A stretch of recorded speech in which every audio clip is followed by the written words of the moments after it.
Doppelgänger is a German word that literally means double goer. A legend has it that if you see your doppelganger, you will die. There are many true instances where this has occurred. For example, in 1860, right after winning the presidential election, Abraham Lincoln had a vision of his doppelganger. It happened while he was laying in his lounge in his bed. Lincoln could see his full reflection in a mirror in his bureau, but only there was something odd about it. It looked like he had two distinct faces, about 3 inches apart. When he stood up, the illusion melted away, and when he laid back down, he saw it again. Lincoln also noticed that one of the faces was paler than the other, almost ghostly pale. He went on with the excitement of the day, almost forgetting about the vision in the mirror. He was still a bit troubled by what he saw, so he decided to tell his wife. A few days later, he was able to see the image again, but after that, he was never able to see it. It wasn't for lack of trying, because Lincoln even tried to recreate the doubling effect for his wife, just to see, but he was never able to do it. Mary Lincoln was extremely worried about the image, and thought it was an omen that he would be elected a second time, but he would not live through his second term. "There's blood on my hands, but it's fine. I'm fine. I'm not hurt. No one knows I was here tonight, so no one saw me come in except for my prime, and he wouldn't be telling anyone. Now he doesn't have a voice. I feel giddy. My feelings are overpowering me. These feelings are driving me insane. Where I'm from, we don't even know how to feel. I don't even think the people there are aware of their own existence. Why should we be when our primes are making all the decisions for us? My prime, the man I killed, was the opposite. He has a wife, friends, family, freedom. He decided where we should go and what we should do. But not anymore. Now my prime is lying lifeless on a fine oriental rug. His blood is forming a dark circle around his body. I had the same rug where I'm from, only the pattern is reversed. I look around the room. It seems familiar and yet strange. I had been in the room many times, but not in this room. The brown leather couch, the glass coffee table, the matching end tables there are all the same and yet so different. Where I'm from, everything is reversed and we all follow whatever our prime decides to do. Our primes are our masters on the other side of the barrier. The barrier is what separates me from my prime's world. If my prime looks into the pool or a spoon or any other reflective surface, I will be there looking back at him mindlessly and doing whatever he does. Everyone on my side is a slave to their prime's will. I remember when I was born. My prime was reflected into camera lens. I was being held by my prime's mother, only it wasn't his mother. It was her puppet and I was his puppet, only I didn't realize it at the time. My prime's mother kissed him and loved him because he was her baby. I was kissed only because that is what the puppet was told to do. The camera flashed, stealing a bit of my prime's soul and giving it to me. It was at that moment when I was not like the rest of the people in my world who followed whatever the primes did without question or objection. I was different. At that moment, I was aware of myself. When we were young, my prime was fascinated with me and I with him. We would look at each other with wide-eyed wonder. At that time, we were equals and neither of us really knowing who was the prime. But as we grew older, though, it was clear that he was in control. I was fine with it at first. I loved my prime and I would do anything for him. Sometimes he would talk to me and ask me questions. I wanted to answer him, but I couldn't. I had no voice to speak with. I wanted to connect with him and tell him what I thought about the world and the journey we were taking. I wanted to answer for myself. I wanted to let him know that I was alive, that I loved him. I thought maybe that he loved me too. Slowly though, over the years, I started to realize my prime didn't see me as an equal. He didn't seem to think I was alive at all. My prime took me for granted. He would make me do foolish and bizarre things. Things he wouldn't dare show the rest of the world. He used me for his own amusement. It didn't matter what I wanted because he controlled me. He would even look at me with disdain sometimes. I wonder why he'd look at me like that. I didn't do anything except for follow him. 5 years ago, my prime met a beautiful woman with long curly hair. She made us smile every day. We laughed at her jokes and spent a lot of time with her. My prime fell in love, and so did I. The happiest day of my life was when my prime decided he wanted to marry her. He told me first, too. He practiced saying the words in front of me.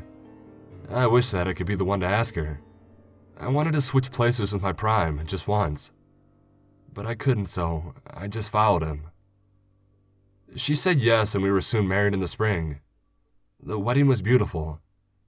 I pretended that I was the one saying the vows, although I would have said them differently if I could. One night, my prime and his wife lay in bed sleeping. This was always my favorite part of the day. My prime turned over and faced away from her. I wondered why he did that. I loved the wife with all my heart, and I wanted to see her face. My prime was fast asleep and the connection between us was weak, so I did something I thought was impossible. I gathered my strength, hardened my resolve, and I turned over. I looked the wife in the face with my own eyes and with my own free will for the first time in my life. My heart leaped. Her soft hair curled in long locks around her sleeping face.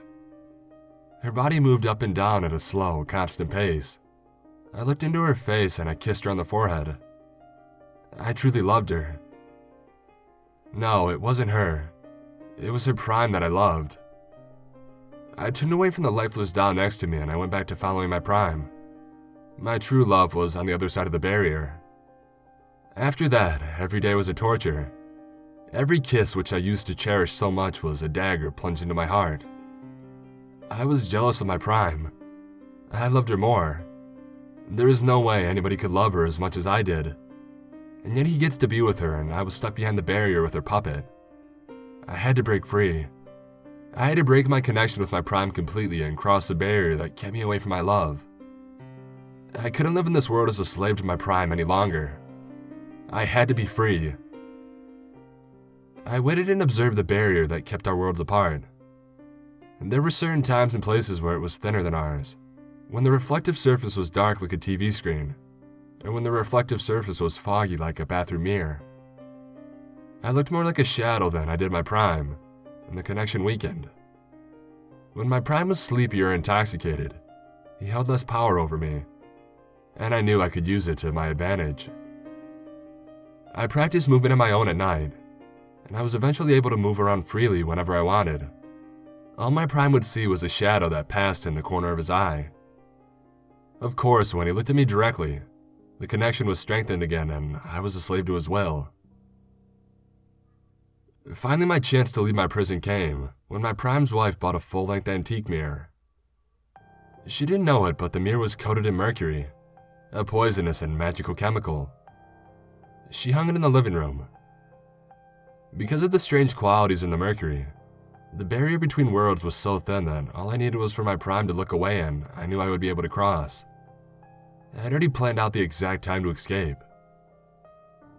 Sometimes in the middle of the night, my prime took me through the living room and into the kitchen.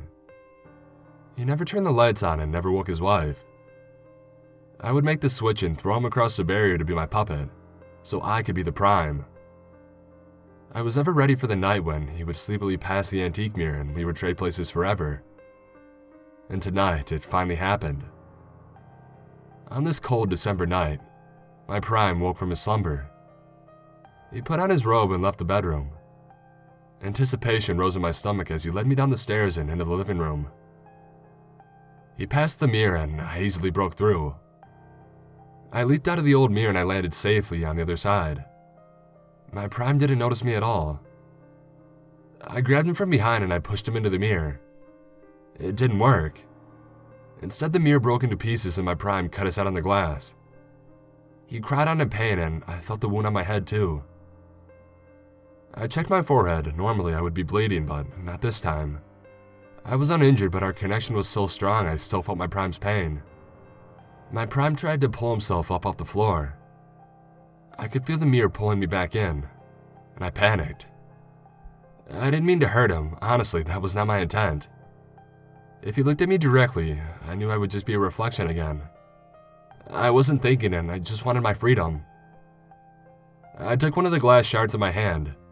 I couldn't go back inside the mirror, not once I had my freedom. I used my hand to cover his mouth. His face was hot, and blood streamed down his forehead. I cut open his throat with the mirror. He made a gurgling noise as the blood gushed from his neck. He fell in a heap on the oriental rug. Now he is lying there on the floor dead, and my hands are covered with his blood. I look at his lifeless eyes and I laugh like a madman. I wanted my freedom at any cost, but now that it's time to pay, I don't know if I can. All my life I depended on my prime to make all my decisions. He was always there, even when I hated him. When I wanted to be free of him and I tried so hard to break our connection, he was still in my life. What about my love? His wife? Would she really accept me as him? And if she did, she would still only love me because she loved him. I know now why we don't cross to the other side. The doppelganger cannot survive on the other side of the barrier. Even when they are dead, our primes will still control us. I laugh again, even louder this time. It feels good to have a voice. I feel myself slipping into a giddy madness. The overwhelming burden of freedom strikes me hard. I've never really had to decide anything for myself. I never had to pull myself up, calm myself down, or build anything with my own hands. My hand. In my hand is the shard of a mirror I used to end my prime's life. I should kill myself, so my prime and I are the same. We need to be the same. The same. Same.